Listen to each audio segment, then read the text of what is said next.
강대국의 침략으로 고통받았던 시절이 있었어요. 거의 모든 전쟁들은 러시아도 연루가 되었다고 얘기를 할 정도로 러시아 군사력이 사실상은 그렇게 높지는 않았고 코인으로 무기를 사가지고 전선에 출동하는 사람들도 있었고 기념비의 탱크를 뜯어가지고 목적이 불투명하고 지도자가 계속 말을 바꾸고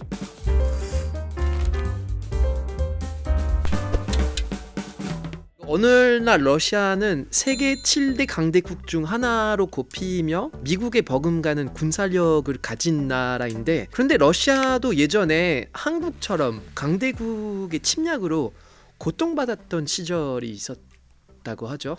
엄청 많았죠. 러시아의 역사를 배워보면 정말 전쟁이 없는 세계를 찾아볼 수 있을 정도로 항상 전쟁이 많았어요. 12세기부터를 얘기를 하자면 그때 몽골 멍해가 있었고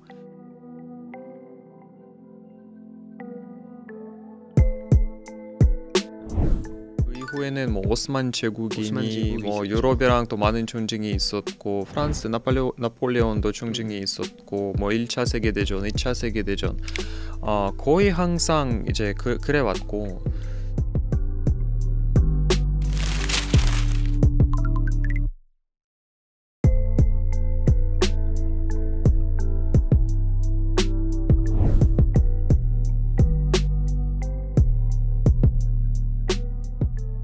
가 여러 가지가 있죠. 지형적으로 봤을 때는 러시아가 평지예요. 러시아 정부가 산이 없어요. 그래서 모스크바에서 쭉 뭐 동유럽, 유럽까지 가려면 산이 없기 때문에 침략하기 쉽죠.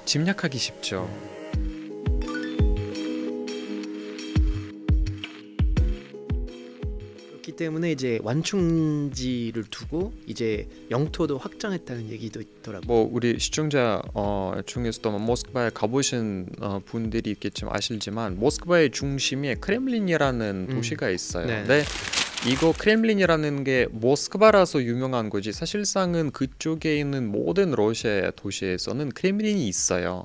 크렘린이라는 게 이제 옛날 도시라는 곳인데 항상 벽이 높고 뛰어놀 수 없을 정도로 막 그렇게 외부를 막아주는 그런 역할을 하고 있어요. 방어형이죠. 그래서 모든 도시에 있어요. 거의 대부분. 그래서 러시아를 운영하는, 관리하고 있는 지도자 입장에서 봤을 때는 항상 뭔가가 군대가 세야 되고 뭔가의 침략 괴세를 막을 수 있는 그런 것들이 있어야지 안보가 되기 때문에 어떻게 보면 아픈 역사를 많이 갖고 있죠. 그 아까 언급하셨지만 나폴레옹 그리고 2차 세계대전 때 뭐 히틀러도 러시아를 침략했다고 했잖아요. 그 얘기에 대해서 조금 더 자세하게 해주실 수 있는지. 유럽에서 뭐 거의 모든 전쟁들은 러시아도 연루가 되었다고 얘기를 할 정도로 많은 전쟁을 했고요. 나폴레온도 당연히 유럽에서 많은 전쟁을 일으켰지만 이제 러시아를 침략했고.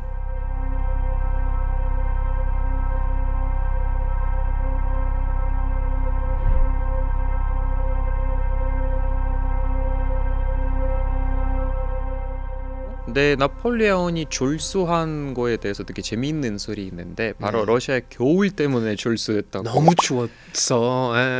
그 나폴레옹이 처음에 러시아에 들어갔을 때 아주 초가을이었는데 이제 쭉쭉쭉 가다가 모스크바에까지 걸어갈 때 거의 겨울이 시작한 워낙 시기였어요. 땅이 크다 보니까 너무 추워서 프랑스 군사들이 이제 병사들이 그거 추위를 못 이겨서 다시 프랑스로 돌아가야 했다는 그런 재미있는 소리 있죠. 맞아요. 히틀러도 공략. 네, 히틀러도 이제 소련을 침략했고 그게 이제 2차 세계 대전이 벌어지고 난 2년 이후에 있었던 일이고 러시아 말로는 대조국 전쟁이라고 얘기를 하는데 대조국 전쟁. 4년 동안 했었죠. 그리고 45년에 이제 역전이 돼서 소련군이 유럽으로 들어가서 이제 베를린 가서 레이크스타그에서 소련 국기를 아주 유명한 사진이 있죠.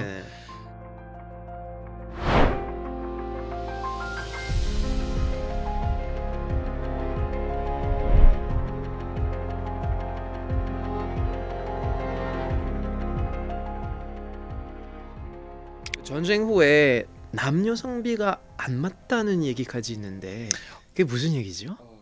네, 대부분 싸우고 죽는 사람들이 남성이다 보니까 비율이 깨졌어요. 바로 세계 대전 이후에는 여성 비율이 훨씬 높았죠. 네.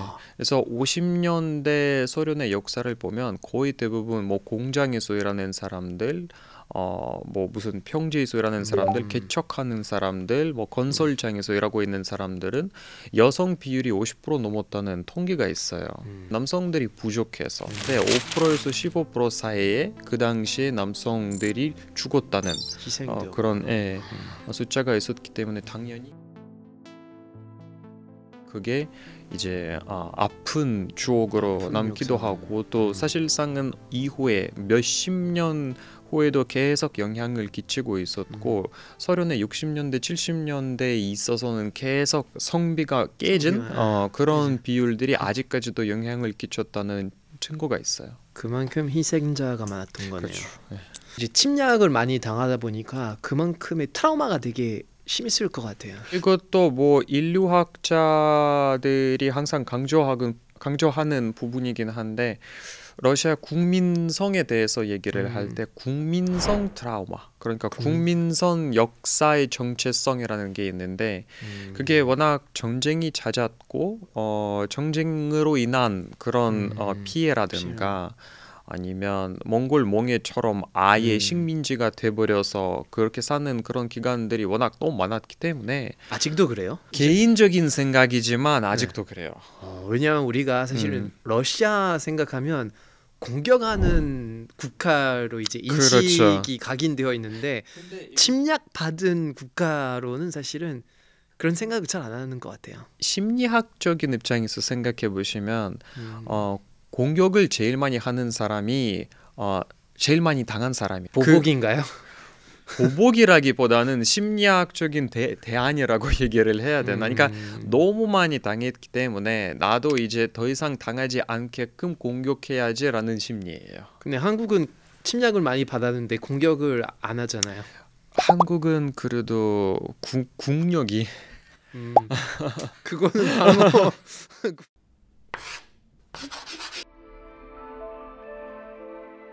러시아 땅이 굉장히 크잖아요. 그런데 그 수도인 모스크바는 약간 서쪽에 치우져 있거든요. 왜 그런 거죠? 역사적으로 거기는 러시아 중심이니까. 그쪽에? 네, 그렇죠. 그러니까 공식적으로 러시아라는 나라가 생긴 게 9세기인데 네. 뭐 물론 9세기 이전에 러시아가 없었다는 얘기가 아니지만 그때 뭔가의 통일된 나라라는 컨셉이 없었어요. 여기저기 그냥 막 도시들이 있고 뭐 부족들이 살고 있고 소마을이 있고 막 그런 개념이었는데 9세기 이후에 러시아가 그 당시에 비잔티의 제국의 종교, 그러니까 정교회를 이제 개종하면서 통일된 나라가 되었고 그 수도가 키예프였어요. 지금은 우크라이나 수도죠.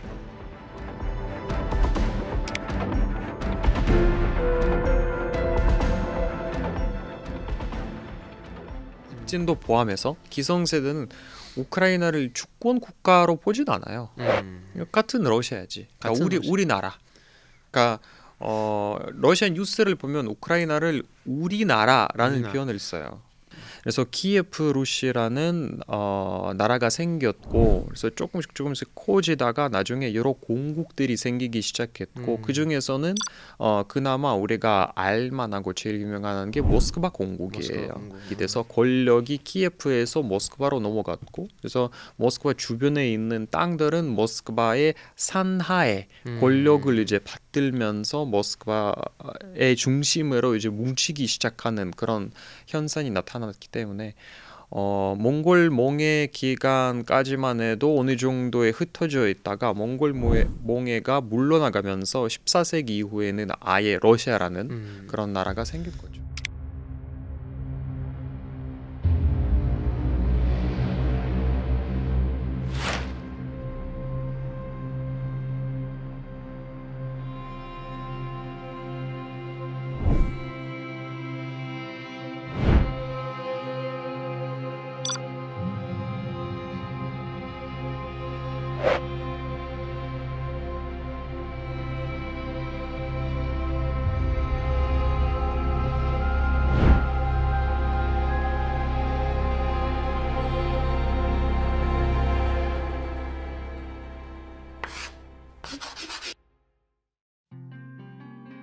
그 소련은 침략을 많이 받던 국가에서 어떻게 부강한 국가가 될 수 있었나요? 그런 역사가 길고 복잡하죠. 일단 러시아의 제국이 무너지는 게 1917년이고 1922년부터는 소련이라는 새로운 나라가 생겼는데 처음에 생겼을 때는 엄청나게 가난한 나라였죠. 근데 이제 2차 세계 대전까지만 해도 그렇게 많이 성장하거나 뭔가의 미국이란 대등한 수준급의 나라라고 평가를 할 수 없을 것 같아요. 그러니까 정말 2차 세계대전이 많은 걸 바꾸게 됐는데 2차 세계대전은 아무래도 이 대립 관계가 형성돼요. 미국이랑 소련. 그러니까 미국이 뭐 하고 하면 소련이 그거에 대해 대응해야 하는 그런 관계가 형성해지기 때문에 유럽이 엄청나게 약화된 그런 상태였잖아요. 그래서 이런 상태에서 소련과 미국이 다툼을 시작하면서 누가 먼저 뭘 하냐가 바로 경제적으로, 정치적으로 또는 이념적으로 싸우기 시작했죠. 아무래도 40년대, 50년대 같은 경우는 이념적인 이유가 훨씬 또 중요하다고 많은 평가를 받고 있어요. 전 세계에 보여줘야 된다. 공산주의라는 이념이 얼마나 강하고 얼마나 사람들에게 이익이 되고 얼마나 잘된 시스템인지요. 그래서 그걸 위해서 이제 미국이랑 싸우게 되기도 하고 미국이 아닌 다른 나라를 그 나라를 잡기 위해서 싸움. 뭐 아프리카든 아시아든. 그래서 뭐 베트남 전쟁이 또 터졌죠. 뭐 한국 전쟁이 터졌죠.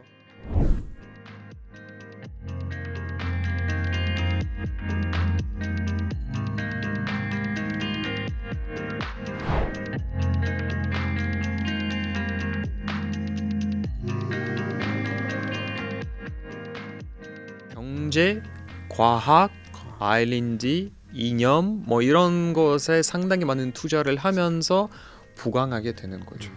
경제적으로도 사실 많이 발전했잖아요. 그쵸, 경제적으로는 아무래도 제일 기본적으로 우리가 차이라고 생각할 수 있는 게 미국은 자본주의 시스템을 채택됐고 소련은 이제 공산주의잖아요. 공산주의는 제일 기본이 5개년 기획이에요. 그러니까 계획 경제인데 5개년 기획을 딱 세워서 그거 채워야 돼요. 5년 안에.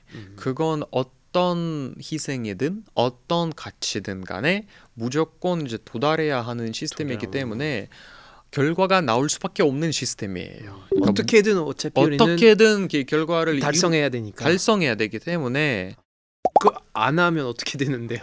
죽죠? 간단하네요. 네, 간단해요. 네, 소련은 간단했습니다.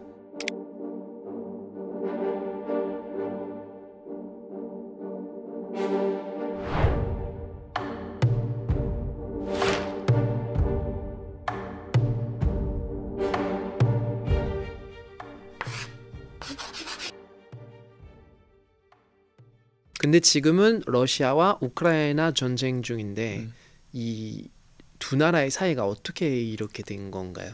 키예프 공화국에서부터 시작한 이런 문명이 러시아에서는 러시아가 거기는 시작했다 얘기를 하고 있고 우크라이나에서는 우크라이나가 거기서 시작됐다 얘기를 하고 있기 때문에 러시아가 우크라이나라는 나라를 이제 인정하지 거죠. 않죠.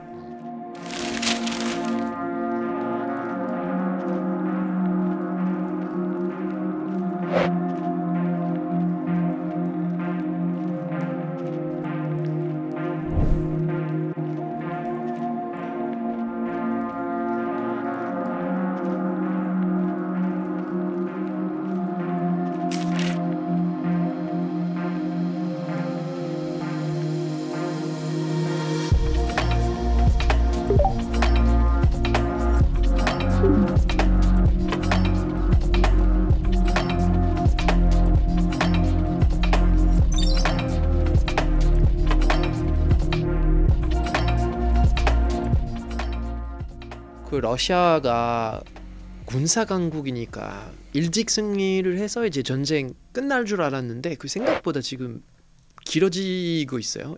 지금은 러시아 우크라이나의 전쟁에서 전 세계가 봤듯이 러시아 군사력이 사실상은 그렇게 높지는 않았고 전쟁을 하다 보니까 정말 여러 다양한 문제들이 여기저기 다 터지기 시작했어요. 그러니까 통신이 부족한다든가 무기가 오래된다든가 아니면 시스템 자체가 잘 작동이 안 된다든가 그러니까 정말 말도 안 되는 오픈 사연까지 그러니까 이걸 가지고 전쟁을 해?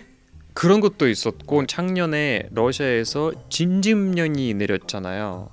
동원년이 일반 이제 민간인들을 동원해서 이제 전쟁터를 보내는 그런 진집년이 내렸는데 원래 여러분들이 생각했을 때 그러니까 파비안 씨가 생각했을 때 나라가 전쟁을 하는데 동원령을 내렸다. 그러면 전쟁터에 보낼 때는 당연하게 무기를 주고 옷을 주고 밥을 주고 식사를 제공하면서 보내주겠지라고 생각하실 건데 러시아가 아니었어요 이번에는. 그러니까 침집을 당한 사람들이 자기 사비로 옷을 다 샀어야 됐었고 심지어 무기를 샀어야 됐었던 사례들이 있었어요.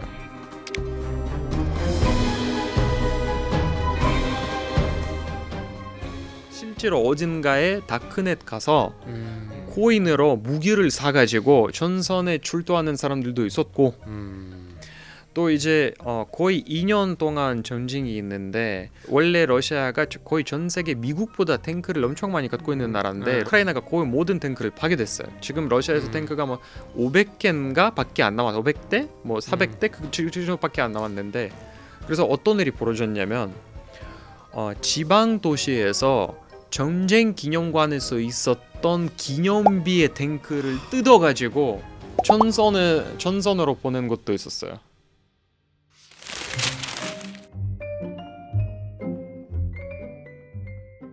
그러니까 비교하자면 지금 대한민국이 이제 전쟁을 발발해요. 그러면 용산에 있는 전쟁 기념관에 그걸 가지고 진열돼 있는 탱크를 가지고 이제 전쟁한다는 말씀이시죠? 그렇게까지. 그렇게 많이 부족해요? 이게 부정부패랑 관련이 있어요?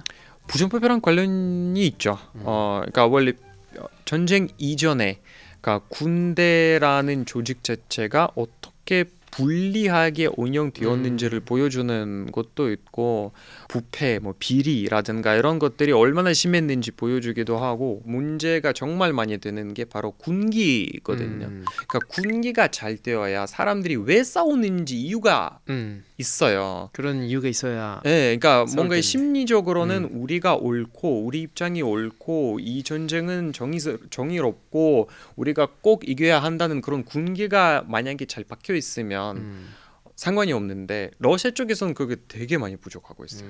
왜 우리가 싸워야 되는지 이해도 안 가고 목적이 불투명하고 지도자가 계속 말을 바꾸고 근데 반면에 우크라이나 쪽에서는 그런 군기가 되게 잘 돼 있어요. 자기 조국을 수호하고 있는 사람들이 보호해야 되니까. 그러니까 우리는 이거는 우리 땅이고 우리가 수호해야 하기 때문에 그런 군기 분위기가 환경이 잘 되어 있고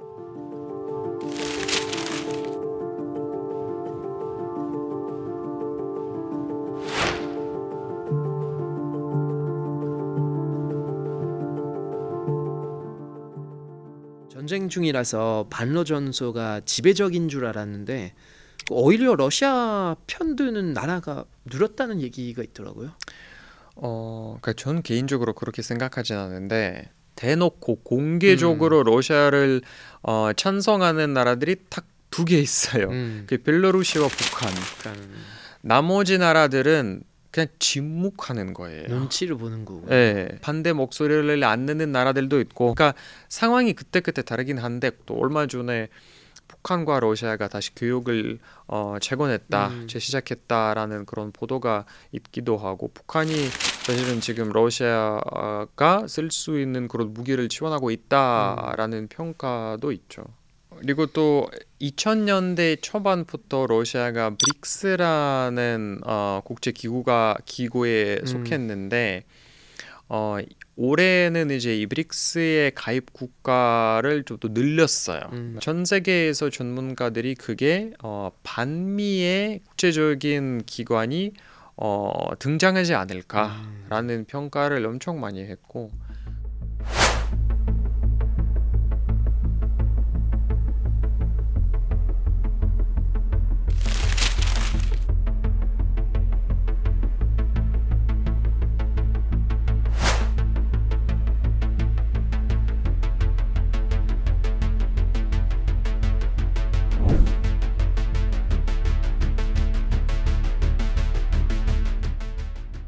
반면에 한국은 러시아의 제재로 크게 타격을 입은 분야가 있잖아요. 엄청 많죠. 네. 엄청 많은데 거의 타격이 안 받은 분야가 없을 정도로 거의 다 받았는데 크게 받은 것 아무래도 반도체 수출이지 않을까. 뭐 일본도 대한민국도 또 뭐 대만도 더 이상 이제 러시아로 반도체 수출을 하지 않기 때문에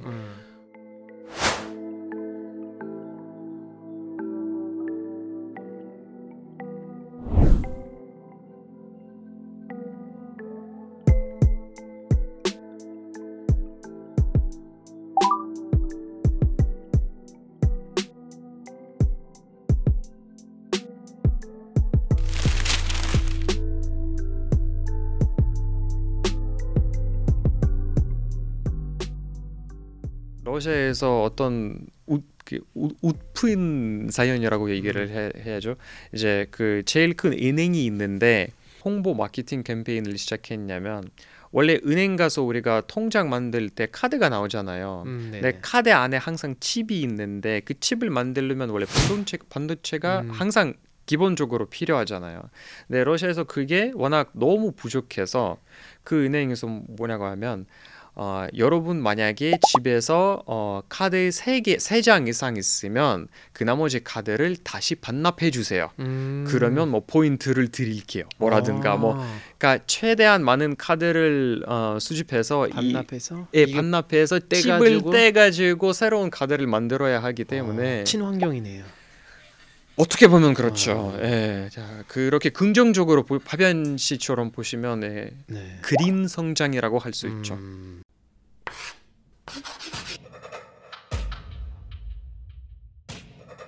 2차 세계대전이라는 비극이 일어나면서 거의 지금까지 70 몇 년 동안 이제 전쟁이 없었는데 갑자기 러시아 우크라이나 전쟁으로 다시 이렇게 발발을 되는. 근데 만약에 러시아가 승리한다면 국제사회에 어떤 영향을 미칠까요? 2차 세계대전 이후에는 유럽에서는 제일 큰 전쟁이고요. 그렇죠.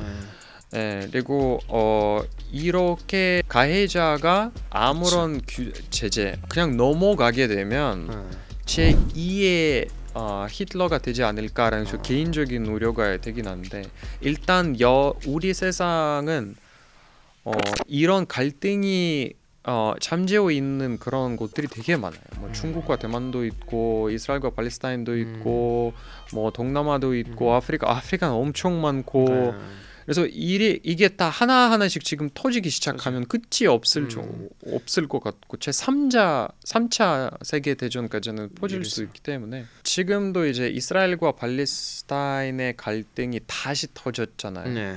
이것도 뭐 물론 러시아 우크라이나 전쟁 때문에 그렇다고 얘기할 수는 없지만 어느 정도의 간접적으로 그런 이유가 있었다고 저는 개인적으로 봐요. 그러니까 푸틴이 어느 정도의 판도라의 상자를 열었다고 얘기를 해야 할까? 그러니까 이제는 다른 어느 정도의 갈등이 있는 사회들은 우리가 공격하면 아무런 반응이 없네.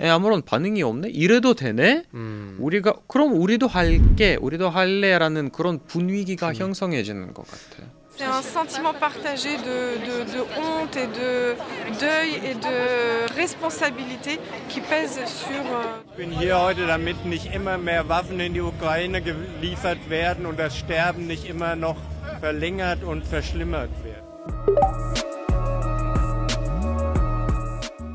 你只要像乌克兰的那个样子的话，那我们呢？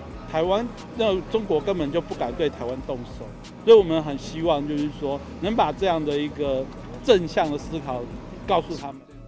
그럼 반대로 러시아가 패배할 경우에는 어떻게 될까요?